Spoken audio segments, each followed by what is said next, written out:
Austin has chips, and the seagulls want his chips.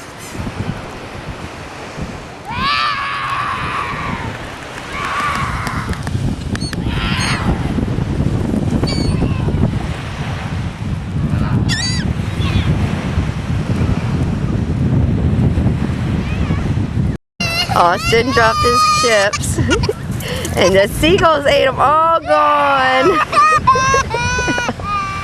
Lucky Mommy saved chips in the bag.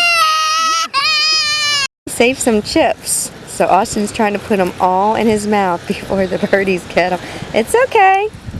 Mommy won't let the seagull get you. Sit right there.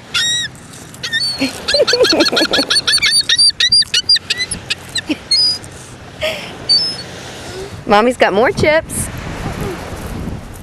He's gonna go punish the seagulls for eating his chips. Oh, and looks like he might have a friend to play with.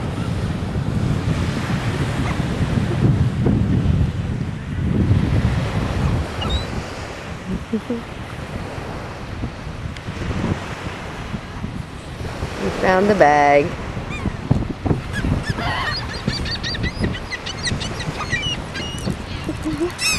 From the movie The Birds.